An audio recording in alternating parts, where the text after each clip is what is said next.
By Shannon Verhagen, August 8, 2018. The bird was found with its wing stuck in a barbed wire fence in the Queensland town of Jimboomba, 50 km south of Brisbane, about a month ago.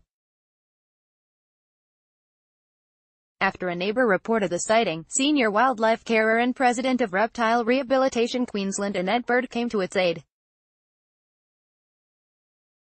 See more. Tawny frogmouths. 5 things you may not know about these masters of disguise. If you can picture a 6-foot chain fence with barbed wire at the top, that's where it was stuck.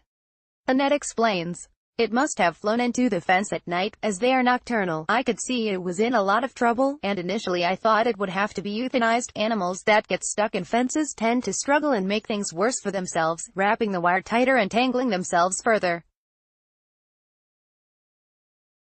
It was also impaled by barbed wire in its chest at the base of the wing. The poor thing got a double whammy. With the help of a fellow wildlife carer and their ute, they were able to stand on the vehicle's tray to reach the bird, which was then sedated, removed from the fence and wrapped in a towel.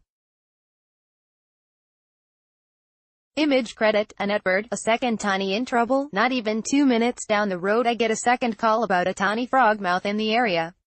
Annette explains. Normally I would say I've already got one I'm rescuing, but something nagged me and I thought, I'll go get the other one, Annette says.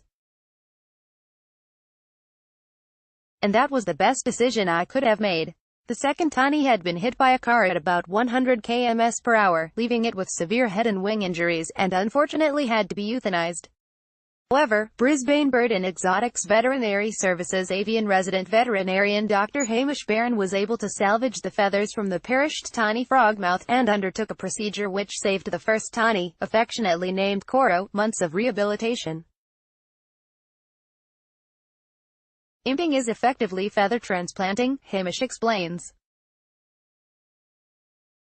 We shape a bamboo skewer and insert it into the hollow feather shaft still left in the live bird's wing, and the shaft of the donor feather, and it acts as a bridge between the two, and it means they can fly pretty well straight away. See more. Tassie's puppet tawny frogmouth converted his home into a tawny rehabilitation center. The procedure took around 45 minutes to transplant 6 flight feathers, without which, Cora would have been looking at 6 to 12 months of rehabilitation while its feathers grew back. It's a cool procedure, Hamish says. It's the sort of case where you feel like you're making a difference. All the stars in the universe lined up on that day for that bird.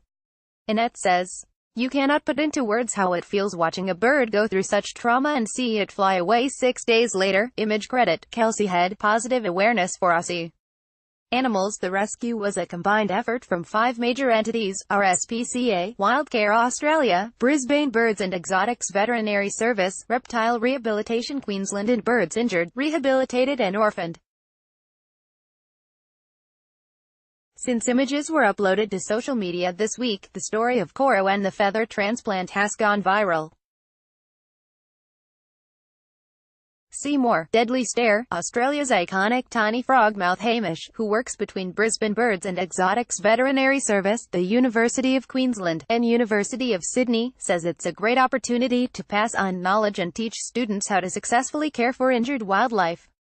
It's good to have a feel-good story out there, he says. And the beauty of doing wildlife work is contributing positively to saving native animals. We do this day in day out and go about our business without recognition, Annette says. It's really good to see people show an interest. Image credit, Kelsey Head.